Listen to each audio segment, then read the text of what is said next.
The Five Nights at Freddy's movie was certainly one of the movies of all time. I will say, this movie took me like 20 minutes to adjust to this even existing and being a real thing. Like, for the first 20 minutes, I'm still sitting there, and every like minute or so, I'm thinking to myself, damn, this is actually happening, this is real, this is an actual thing that exists now. Starting off like usual with the no spoilers, I will say this did have a very slow start. Like, it felt like it took a good like 20-30 minutes for them to even step into the pizzeria, let alone for like a lot of events to even happen. So it's a very slow-paced movie, a lot of talking in certain areas, not even really at the pizzeria a lot of the times. It felt like the animatronics barely ever did anything like Five Nights at Freddy's type of esque, like horror-esque, or anything like that along those lines, except for every now and then like at the end when things happen. Although I am glad this doesn't focus on entirely jump scares, which they could have easily done and been like, oh, it's a reference to the game, because like the game is just like, you know, cheap jump scares. Because I don't like when horror movies only do like cheap jump scares. I like the vibe, I guess. I want it to be like horror feeling, like if someone's walking down a hallway, the music's all around you. In a theater, it's much better because like you can feel like the music reverberate through the entire theater, hitting you, and you're like, oh, is something gonna happen? And either it doesn't or it does. And either way, it still like feels like mysterious, creepy, like ominous, that type of cool horror vibe. So I'm glad they did this a lot more. Like, I didn't even think there was that many jump scares. Or anything about it. I think there might have been like a few joke jump scares, but like actual jump scares, well, I don't think there were that many. So that was a good thing. I did like that. Speaking on the music front, by the way, for like having like the horror soundtrack, this soundtrack was banging. My God, they did not need to go this hard for the Freddy Fazbear movie. Like, damn, as soon as the opening starts, they hit you with this theme, and it's like, whoa. Hey, yo, it's like just, what? Am I here to watch the funny bear kill a bunch of people, or am I here to just move? Like, what? Oh, damn, alright. And then it ramps up, and it's like, oh, we're getting into it. Like, the soundtrack was banging. They had good horror, like, type of music for all the horror sections. They just went really well with the soundtrack. That's my favorite part of this movie, is the soundtrack. It just hit. And then even later on, you get this one where it's like kind of like a different version of that, but more like creepy based. Like, a lot slowed down for the vibe, like, oh, you're feeling it at that moment, because music enhances movies so much, like, getting into the feel of that type of vibe they're going for, especially for, like, a horror movie, you need a good music soundtrack, and this delivered. Now, I went with a group of 8 people, right, with varying knowledge on the lore for Five Nights at Freddy's, but all of us simultaneously popped the hell off in that theater when a Matt Pat cameo comes in, and he's like, some people say that, but, you know, it's just a theory. and we all, oh, that was so great. Later on, there was also Corey Kenshin made a appearance in it as well. Overall, though, they just did have a lot of like good nods and cameos to the actual games. At the beginning, you have the phone call, like in the first game, how, you know, it starts off with that phone call giving you the rundown. So they had that type of thing. They had the characters in the games in like their original positions, like Bonnie in the closet, Chica in the kitchen. I did have to have my friend tell me that during the movie, actually, because my knowledge isn't the greatest, but he actually, apparently he said he had a Five Nights at Freddy's phase, so he's very in-depth on the lore. So like every other scene, I'll be leaning my head over his chair and he would be whispering to me, alright, so listen. Bonnie in the closet. This is night 1. Nothing happens on night 1. Night 2 was Chica or Bonnie. I forgot what he said. Night 3, that's when Bonnie or the other one, Chica, I don't know, comes out as well. Oh, after that, Freddy comes out. So he'd be constantly giving me those updates, which actually did help a lot, because I will say, this is not a movie for people who just have casual knowledge. I'm gonna be honest. My knowledge on Five Nights at Freddy's isn't even like bad. I know how all the games play. I've played most of the games, you know, I've seen some of the rest of it, right? I know the basic premises and the characters. I haven't, like, apparently I was told there's books for this. There's in-depth lore and knowledge, very thinking type of esque shit. And I don't know any of that, but it seems like some of the stuff in this movie, they're banking on you knowing that in-depth stuff. And if you don't know the in-depth lore, you're gonna be confused. Because it seems like they brush past explaining and setting up certain things in the hopes that you're just going into this movie already knowing the in-depth lore, besides just playing the games. To the point where even after the movie, right, because I was able to get through it with my friend's help the entire movie, by the way, which is not great, needing someone to kind of, like, explain, when I've already played the games, too, so it's not like I was, like, completely clueless on Five Nights at Freddy's. And then I asked my other friend who had the same knowledge as me but didn't have someone next to him like giving him this info the entire time. And I'm like, hey man, how was your experience with the movie? Were you picking up on anything? Because I had asked, my other guy over here, and he looked me in the eyes and he's like, dude, I'm gonna be honest, I have no clue what the fuck was going on. So if you are wanting to see the movie, I think it would probably be a good movie. It's a fine movie if you know all the in-depth lore ahead of time. If not, just prepare to be lost as hell, or just don't take it seriously. Honestly, I think this is the type of movie that would be the most fun if you and a bunch of buddies just go to see it, or like watch it at home or something like that, so you can talk the entire time, be loud, obnoxious, just get absolutely wasted. Get fucking hammered. Drink as much as you can so there are literally no fucks to give, and this movie would be a 10 out of 10. And so with that, to get onto the spoiler section now, so if you haven't watched it and plan to, then click off now. If not, then you already know. This is definitely a movie where I've heard mixed reviews. It's definitely divided between people who are hardcore fans of the series, who really enjoyed the movie because of being hardcore fans of the series, and literally everyone else. And it's like not ever in the middle, like 50-50. It's either that movie, oh my god, or oh my god, like was that the bite of 87? I guess I'll start off by briefly mentioning, obviously there's Mike, and I was told during the movie that his last name I think was like Schmidt or something, probably. They never said in the movie, but I was told by my friend that the name that appears on the check you get at the end of the first game for beating it was Mike Schmidt. I didn't remember that, so I guess that's something. They never said it. It doesn't play any effect, but there you go, I guess. I think the actor did great for that. The actor did fine. Same with the child, Abby, his sister. I mean, I think she played it too innocent, cute little child, even though she seemed like she was at least like 10, maybe. I don't know. It didn't seem like it was like the most realistic. I don't like when child characters are like overly nice, overly joyful, innocent, cheerful, because it just isn't always the best, but whatever, I can get past it. That's irrelevant in the grand scheme of things, realistically. I will say, for Abby, though, I was a little confused on why she keeps hating on this dude. Like, this is the dude really trying his best to take care of her, and she's just a dick to him. He's waking her up for school or whatever, and she's like, I hate you, you're an asshole or whatever. I don't think she said that, obviously, but, like, paraphrasing. Throwing shit at him and all this stuff, and it's like, damn, bro just woke you up. That's it.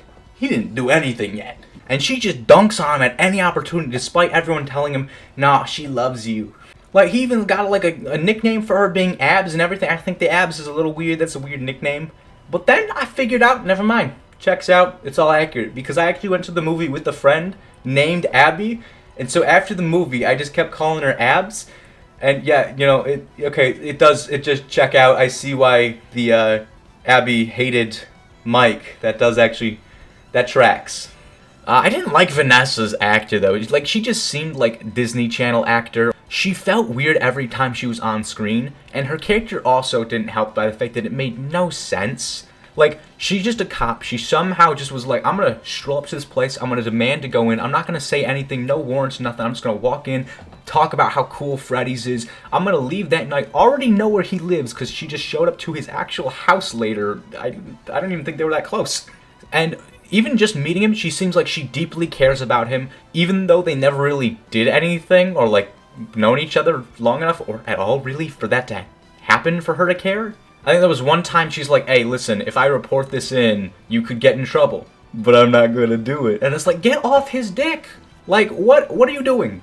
Why? Why is this a relationship? It's so forced, your character makes no sense. And then, like, immediately he starts trauma dumping, like, hey, listen, Vanessa, my only main character trait is that when I was a child, don't worry, I'll flash back to the exact same scene, like, 10 different times in this movie when I was a child and my little brother got kidnapped. It's like, I get that would be traumatizing, but, like, come on, man. This dude, for, like, what, 20 years or some shit? Like, every day, every moment, his only character trait that we have to flash back to, like, 20 different times is that one thing, and that's it. That's, like, all he's got going for him. That's, like, his main motivation, main character trait. Anytime he's talking to someone, he's like, give me information about that dude who stole my brother, like, 20 years ago. Give me something else to work with your character here. It was also, Vanessa knew that the murder robots were actual murder robots, but still like showed up with them, built the pillow fort, let the little girl play with them, even though Matt was very against like letting his sister play with these murder robots, because he's like, oh, those, I don't, ain't fucking with no murder robots, I ain't doing that shit. And Vanessa, who knows they're murder robots, everyone's died, and she knows this, is like, nah, come on, let's build a pillow fort. Come on, Freddy. Come on, murder robots, come build with the kid. But then as soon as like she pulls him aside to talk to him for like a few seconds, and his little sister touches an electric wire from Bonnie or something, and electrocutes herself with a little shock. Even though she pulled him aside, they weren't there, and it's clear like, kid, what the fuck you doing touching electricity? Like, obviously kids are stupid and do shit, but come on, really? But like, that's not even like a super his fault. She pulled him aside, and she immediately was like, oh, I know I let her play with the murder robots, but if you bring her back here again, I will shoot you, and pulls out her gun on it. It's like, where'd this come from? What the fuck? And even at the end, she was like, oh shit, I ain't going there, there's murder robots. I ain't gonna help you get your sister, who I basically dragged her into this by letting her play with the murder robots. And then like, final act, when she's needed, she's like, I'm gonna go help you. Can't stop dick riding now. Like, do you not have a job? Are you not a police officer? How are you able to hang around this dude riding his dick 24/7? And then for the security guard at the very beginning, not security guard, but the guy who gave Mike the job, that plot twist at the end with him being William Afton, by the way, that was the thing they never explained properly in this movie. They just assume you knew the lore, so I had to get lore dumped in the middle of a movie, which, come on, really? But yeah, so I got lore dumped slightly on William Afton. The reveal at the end, he takes off his mask and he's like, it's me, that guy from the beginning who gave you your job. And I'm sitting in the theater like, okay, sure, why not? Because, like, there was no foreshadowing, there's no leading up to it, there's no, like, breadcrumbs hinting at it or anything. It just was purely just felt random. Like, it could have been literally anyone. It could have been the girl who served him soft serve at the very beginning, the ice cream. The lady who was trying to serve him anyways before he ran off and beat a cow. I'll get to that later, don't you worry. It could have been her, and it would have been the same effect for me. Some random person from earlier on in the movie. It was me all along. Like, what? And? There was no leading up to this. I care what? Hold up, let me search. Nope. I can't find, who cares? The Springtrap outfit also felt super underwhelming. Because, like, I know Springtrap, because, again, I have played the games. And in my memory, the Springtrap from Game 3 actually looked, like, sick. It looked scary, which is why I'm also really wanting the 4th game to be a horror adaptation, because, like, the realistic, spooky effects, and those, apparently all of it's, like, a schizo moment as well for the kid or something in that game, I was told. But, like, that one seems like it would be, like, perfect for horror vibes as well. But anyways, back to this movie. It just felt so lame for, like, the final villain is basically just wearing an actual fursuit. It doesn't look super imposing, intimidating. It literally just looks like a fursuit, and he just pops up like, it's me, Mike. You want a hug? But I do understand that that's setting up for a future. It just is kind of lame for this one. There was also, going back to that pillow fort thing, I should briefly mention, before that suggestion, we saw the 4 people break in. They all absolutely shredded and murdered 3 of them. And then what'd they do with the 4th? Oh, I think they actually, like, bit the 4th one's head off or something. I think stuffed him in the machine that, like, drills the skeleton. Very brutal, very gruesome thing to all these 4 people. All of them got completely murdered by these murder robots. And then the very next scene, we're gonna build a pillow fort with them. Like, what? Like, hey, yo, what? I will say, I did like the dream sequence slashings, right? I think the dream sequence in itself is kind of dumb because that's just like, how is she, like they hinted at her seeing these people earlier on, before even the pizzeria job even was a thing, which doesn't make sense. And the dream sequence, how do you see these guys, whatever, bullshit magic, right? Whatever. I did like when like he actually got cuts and stuff, because the first time he got a cut, he saw in the dream sequence when he was asleep, the Foxy kid went and slashed his arm, and then he meets Vanessa and sees, oh wait, shit, I do have a cut. But before that, a little bit before, we saw Foxy in the doorway, so that was a cool thing, like, oh, he actually did get slashed in his sleep. Alright, that's cool. And then later on, when he was getting cut up left and right by all of them, he wakes up, and he's like, in the seat that was like drilling the exoskeleton in him. It's like, ah, okay, so they did actually all go to him, slash him up in. I like those moments. Those were actually pretty cool. I think the end also felt very sudden and anticlimactic. Like, it felt like, oh, okay, all right, we're done now. This is it. And it also didn't feel like the end was coming up, because it didn't feel like a big lead up or a build up to like an ending. It just felt like, oh, wait a minute, the furry just stepped out of the room. He's like, it's me, the bunny, and I'm the bad guy. Remember me from earlier?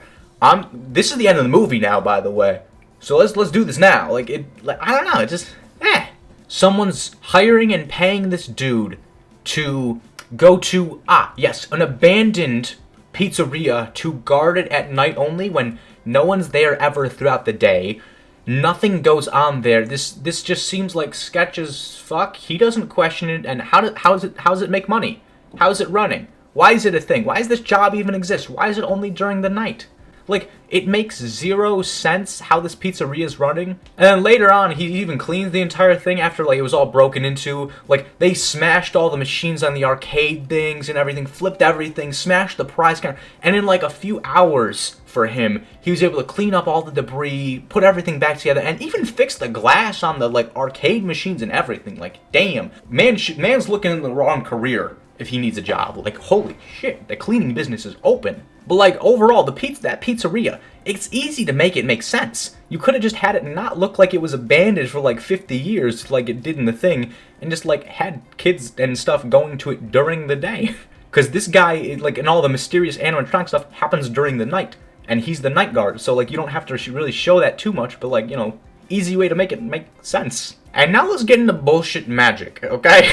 Because I feel in movies you need to establish rules for magic when you're doing stuff like this, so that way it doesn't just turn into bullshit, I'm gonna have whatever happens whenever I feel like it happened. Because that's what this just felt like. Like, if you set up boundaries and limits to the magic in this world, then it can make sense and it can follow along. But it just, especially during the end act, it just became such bullshit. Like, it was bullshit throughout a lot of it, especially with, like, again, early on, the memories and visions of all these people. How come Abby's the only one who can see all these animatronics as the kids and all that shit? Whatever, that's fine with the ghost magic. There was a point when Foxy didn't even run to someone, but literally just teleported. Like, you see him at the end and poof, they're just there in front of you, right? I mean, you could have had him run to or something, I don't know. But the end especially, whenever they feel like the entire building starts shaking, all the lights start tweaking, everything starts breaking, they made it seem like at the end, oh, let's just fry their circuits so the animatronics can't move. Oh, good plan. Genius. They did that. The animatronics are down. They can't move. They're in water and electricity. Cannot move. Then William Afton's big ass comes out like, yo, look at me. Guys, what you doing? Get up. Get up, guys. Come on. Come now, wake up. Don't worry that your circuits are fried and you basically shouldn't move. I said so. Magic. I make the rules. And sure enough, they all just got up. Why didn't I think of that? And then, like, the thing with, like, the picture at the end, how they solved the problem was like, what? You're telling me, in that instance, that child thought, okay, so based on the previous established rules of this magic, it's made the fuck up. So what if I make it the fuck up? What if I just quickly doodle a little picture of, like, him being bad, slap it in the middle of the picture wall here randomly with no indication that that has any relevance whatsoever? And it's a very stressful moment, like very serious, like life or death situation. Don't have much time to think. This is a good use of my time. Slap that shit with it. Guys, look, he's the bad one. Look at this picture I drew. He's the bad one. And then all of them, despite William Afton having the most bullshit magic to basically rise them from the fucking dead, they're all like, yo, William Afton, got some business with you. And then they jump his ass. And that's it. That's it. It's over.